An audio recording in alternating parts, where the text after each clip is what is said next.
Assalamualaikum warahmatullahi wabarakatuh. Selamat datang, ahlan wa sahlan di Mualaf Channel dalam program 3M season ketiga.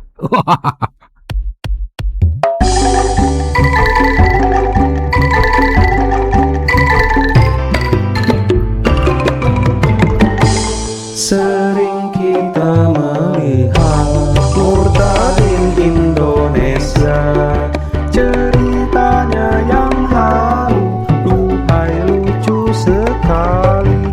Ceritanya yang halu, duhai lucu sekali. Oh tadi minum formalin jadi kafirin.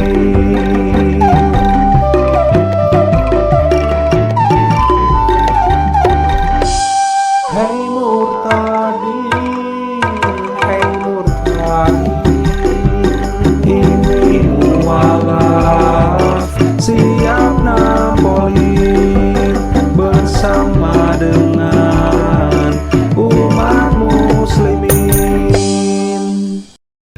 Alhamdulillahirobbilalamin, segala puji dan syukur kita panjatkan kehadirat Allah Subhanahu wa taala yang telah memberikan kita nikmat iman dan Islam yang begitu sempurna dan luar biasa. Tidak lupa juga salawat serta salam semoga tercurahkan kepada nabi kita, junjungan kita, suri tauladan kita, Nabi Muhammad sallallahu alaihi wasallam. Sahabat Mualaf, kalau ada produk yang cacat atau gagal uji, bahkan sebenarnya nggak layak dipakai, harusnya dijual nggak sih? Enggak kan? Tapi kenyataannya masih ada aja yang nekat menjualnya. Bukan cuma dijual, tapi juga dipromosikan habis-habisan, dibuat narasi yang meyakinkan, dikemas seolah-olah produk ini yang paling hebat. Kurang lebih seperti itulah analogi yang akan kita pakai untuk membahas topik hari ini. Ada seorang wanita yang mengaku membandingkan Al-Quran dan juga Bible, lalu menemukan benang merah. Bukan benang merah imannya, benang paguyud atau benang kusut. Seperti apa videonya? Sebelum lanjut, bagi sahabat mualaf yang baru menemukan channel ini, jangan lupa tampol dulu itu tombol subscribe-nya. Kalau suka, like juga ya videonya. Terus bagi sahabat mualaf yang ingin membantu perjuangan dakwah kami, dipersilahkan untuk mengirimkan zakat infak sodakohnya ke nomor rekening yang ada di situ tuh. Ya, kelihatan kan? Insya Allah kami akan pergunakan dengan sebaik-baiknya, dan ini tentunya untuk mengembangkan channel dakwah ini, dan insya Allah juga menjadi pahala dan amal jariah untuk kita semua. Amin ya Allah ya rabbal alamin. Ayo tuh sahabat mualaf, kita akan tonton videonya dengan mengucapkan Bismillahirrahmanirrahim. Tampol hula tuh. Saya perkenalkan diri, nama saya Umi Tahmida, biasa dipanggil Ibu Umi. Saya berasal dari Sumatera Selatan. Latar belakang keluarga saya semuanya tidak ada satupun yang berlatar belakang Kristen.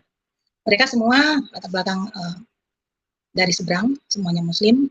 Bahkan saya dilahirkan dari lingkungan wilayah pesantren di tempat saya, di mana pesantren ini pertama kali ada di Palembang. Itu di tempat itulah aku dilahirkan. Mulai dari kecil aku tinggal di wilayah yang fanatik. Dari kecil terbiasa, kita sudah tahu semua, saya dilatih untuk taat beribadah, terutama sholat dan puasa. Asik ya. Oke, ini yang biasa dilakukan oleh para murtadin ya, untuk menarik perhatian para penikmatnya. Supaya apa? Supaya terlihat lebih wow gitu.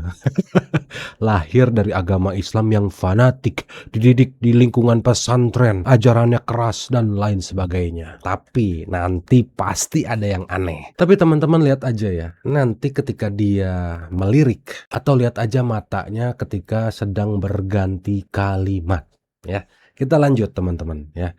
Ini belum ada yang enak untuk ditampol. Sabar.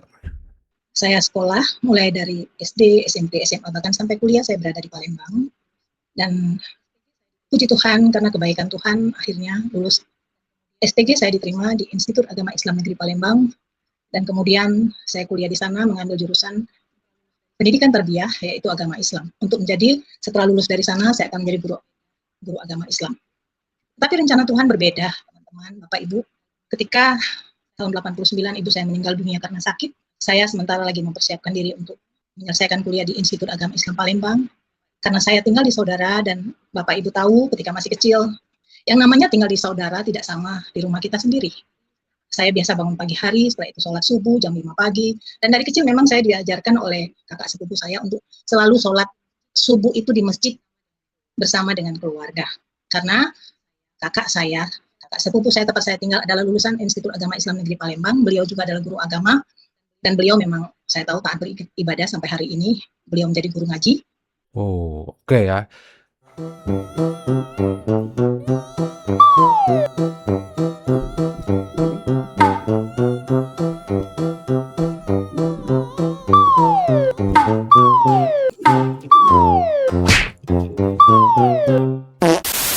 Oke ya, jadi kita tahu basicnya ya, tahu dasarnya dia ini dari mana, atau kuliahnya di mana, dan bagaimana pendidikan agamanya. Asik ya.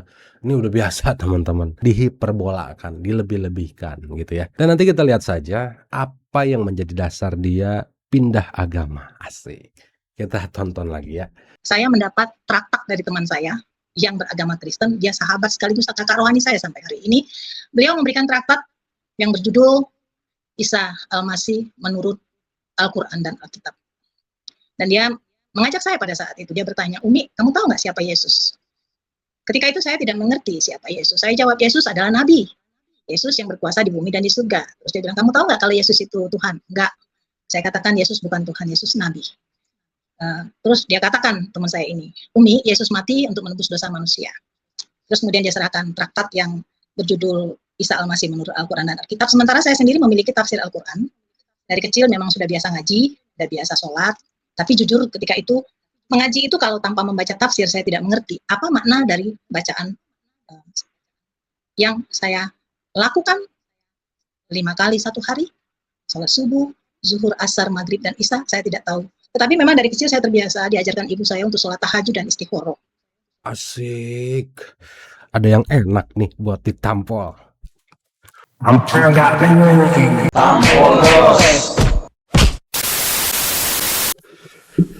Aduh, maaf ya teman-teman ya. Teman-teman, tadi denger nggak dia ngomong apa? Nih, saya ulangi lagi. Dan dia mengajak saya pada saat itu, dia bertanya, Umi, kamu tahu nggak siapa Yesus?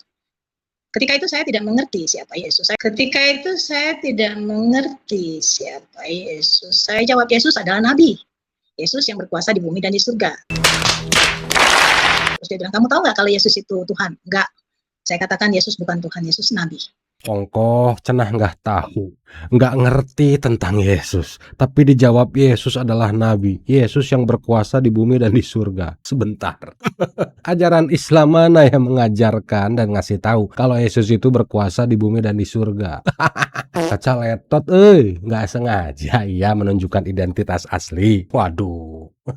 Satu lagi teman-teman, ketika kita mengatakan Yesus Kristus itu Isa Al-Masih alaihissalam, mereka ini yang paling menentang dan menolak bahwa Yesus atau Isa itu berbeda. Tapi akan tetapi untuk menyebarkan kebohongan dan kedustaan, mereka iyahkan dan aminkan bahwa Yesus itu adalah Isa Al-Masih atau Isa Al-Masih itu adalah Yesus Kristus. Inilah contoh-contoh manusia yang mengamalkan ajaran Roma 3 nomor 7 surat si Paulus. Si Paulus di situ ngomong tuh, tetapi jika kebenaran Allah oleh dustaku, kata Paulus, semakin melimpah bagi kemuliaannya, mengapa aku masih dihakimi sebagai orang yang berdosa? Ini nih yang bahaya teman-teman. Enak nampolnya? Enak dong. Tapi belum seberapa. Kita akan lanjut lagi. Di sana saya diberikan Alkitab kecil. Alkitab itu masih saya simpan hari ini. Terus tujuan saya adalah mempelajari, mengkompar antara Alkitab dan Al-Quran adalah untuk mengetahui apakah yang disampaikan teman saya benar atau tidak. Saya pelajari itu, Bapak Ibu semuanya, satu demi satu ayat saya baca, dan suatu saat saya diingatkan dengan surat Al-Fatihah. Kita tahu Al-Fatihah itu adalah ibu dari segala surat. Apa yang terdapat di Al-Quran itu intinya terdapat di surat Al-Fatihah yang berbunyi Ihdina sirotol mustaqim. Itu kemudian saya konver yang saya temukan dari ayat Alkitab adalah Yohanes 14 ayat 6 yang berkata, Yesus berkata, tidak ada seorang pun yang dapat pergi ke rumah Bapa kalau tidak melalui aku. Karena Yesus adalah jalan dan kebenaran dan hidup.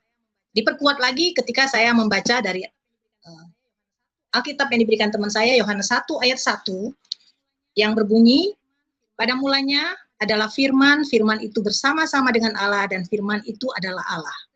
Kemudian ayat yang ketiga, segala sesuatu dijadikan oleh Dia, dan tanpa Dia tidak ada sesuatu pun yang telah terjadi dari segala yang telah dijadikannya. Ayat Yohanes 1 ayat 1 sampai 18, saya baca, saya renungkan, saya konver dengan Al-Quran, Al-Imron, banyak ya Bapak Ibu, saya tidak usah jelaskan satu persatu, tapi satu hal, mulai dari sana kita akan tampol. Tampol nggak nih? Tampol, bos. Apa nggak ada ayat lain dalam Al-Quran selain itu aja gitu? Banyak, tapi kok cuma itu aja? Apa perlu saya bongkar semua? Ada ratusan cara, bahkan ratusan ayat Al-Quran untuk memurtadkan orang Islam. Belum ditambah hadis-hadisnya. Tapi saya nggak akan bongkar di sini teman-teman. Nanti aja di kota-kota dan daerah-daerah sahabat semua.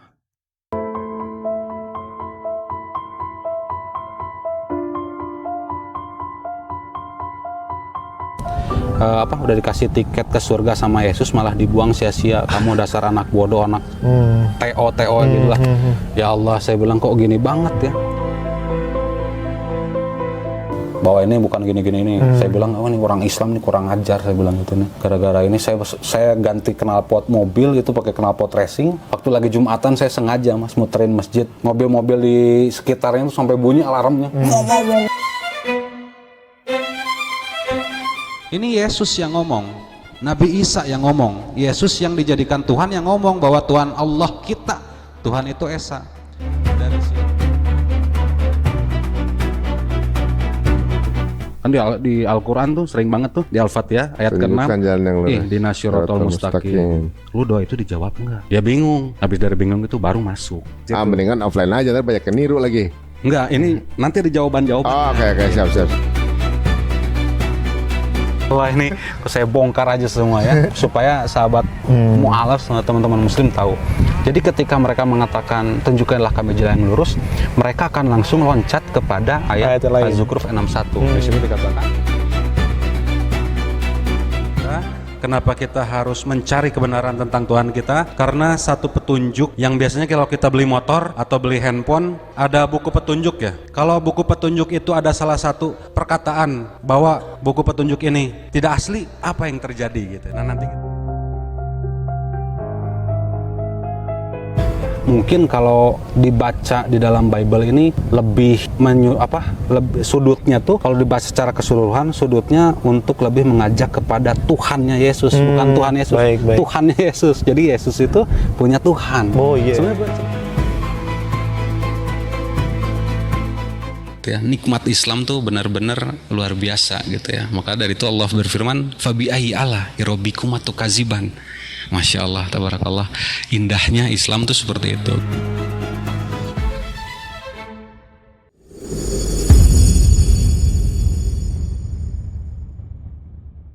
Yang pertama, dia gunakan Al-Fatihah, Ihdinas Shiratal Mustaqim, di-compare katanya, bahkan tadi ngomongnya di-compare.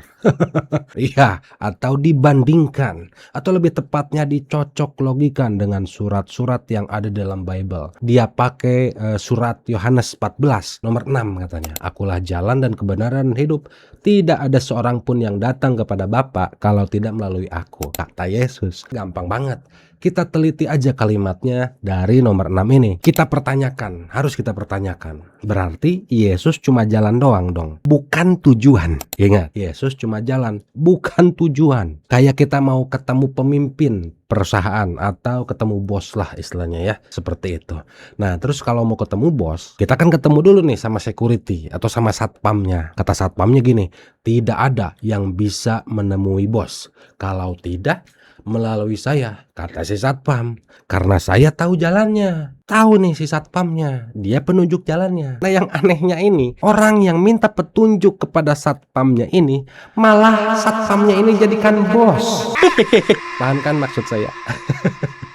Bahkan disamakan nih, bosnya itu adalah satpamnya. Absurd, absurd, pusing, kocak emang ya para murtadin ini. Terus dia pakai lagi teman-teman dalam surat Yohanes 1 itu nomor 1 ya. Pada mulanya adalah firman, firman bersama-sama dengan Allah dan firman itu adalah Allah. FYI, for your information. Hah? For your. Dan ini sudah terbukti teman-teman. Ini bukan firman Tuhan. Ini adalah firman pemikiran orang Yunani dan memakainya sebagai Helenistik filosofi. Disambungkan dengan Al-Fatihah ayat ke-6. Aduh, tidak semudah itu Pulgoso. Aneh memang, gak ada lagi yang lain. Terus dia juga pakai surat Yohanes, masih yang pertama, itu nomor 3. Ya, nomor 3-nya begini.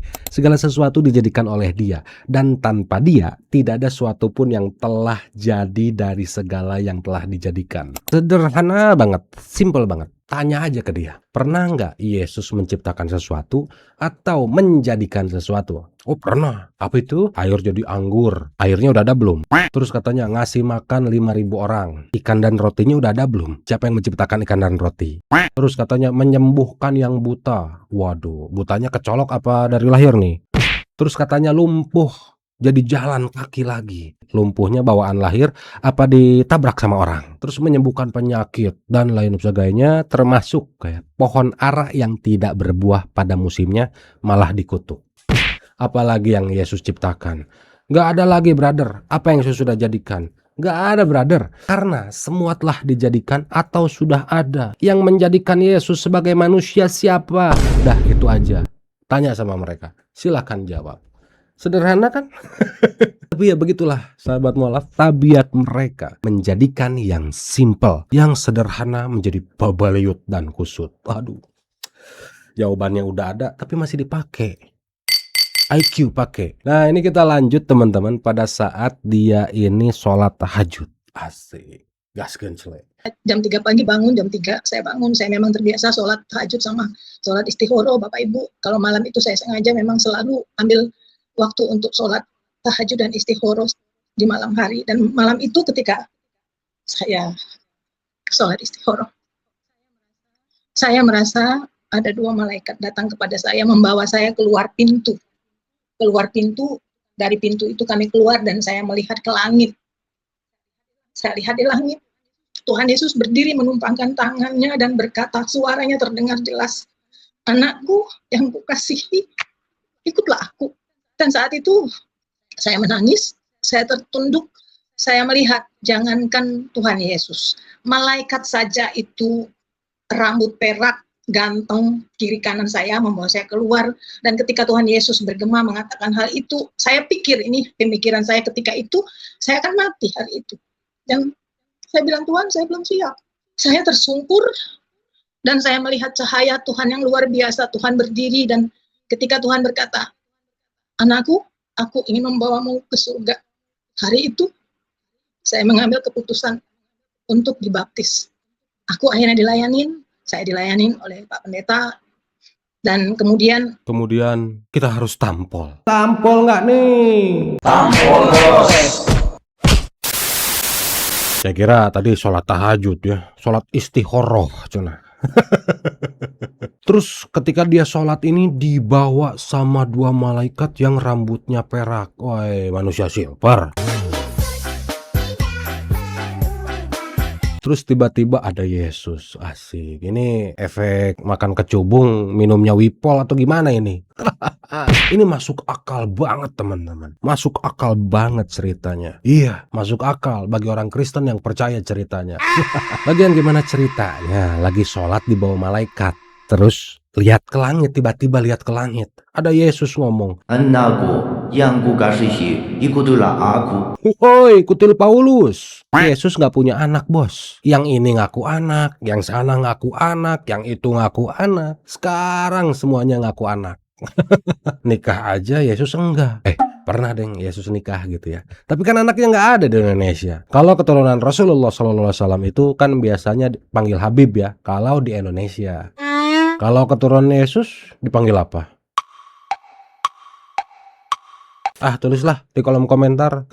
Ini aneh gitu ya. Ketika dia lagi sholat istihoroh, tiba-tiba digandeng atau dibawa sama 2 malaikat yang rambutnya perak. Posisinya ini kan tertunduk dia ya. Dan tersungkur katanya. Ya namanya tertunduk dan tersungkur kan nggak ngelihat ada siapa-siapa kiri kanan, betul. Ya, terus dia katanya melihat cahaya. Kumaha ya konsepna ablah.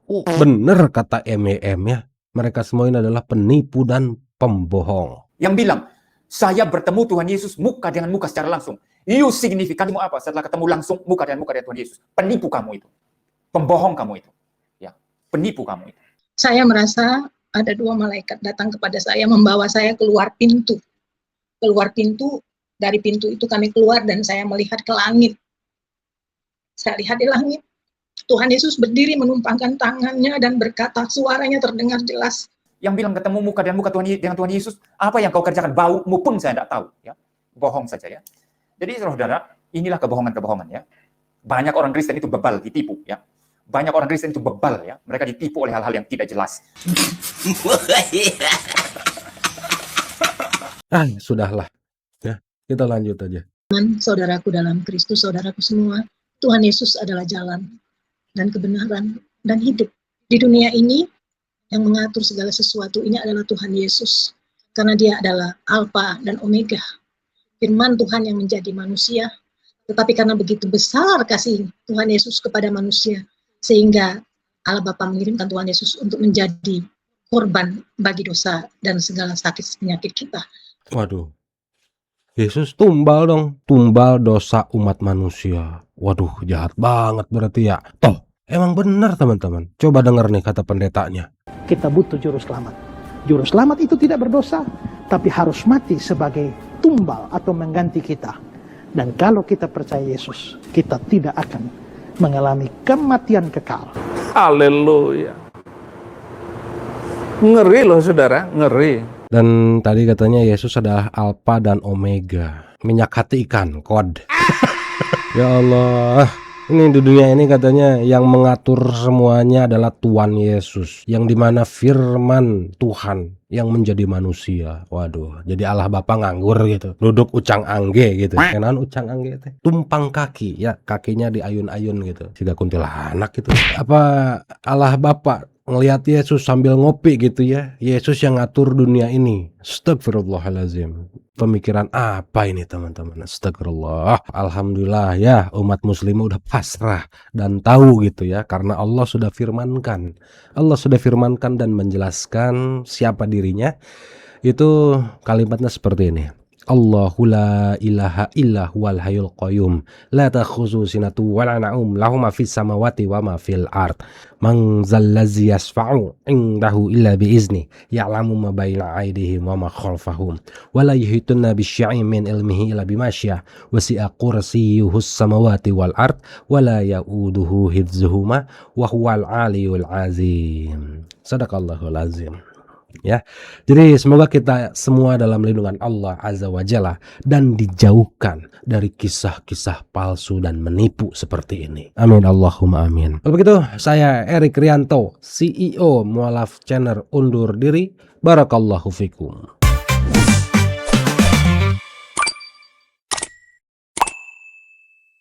Anehnya, orang yang minta petunjuk sama si satpam ini malah menjadikan satpam.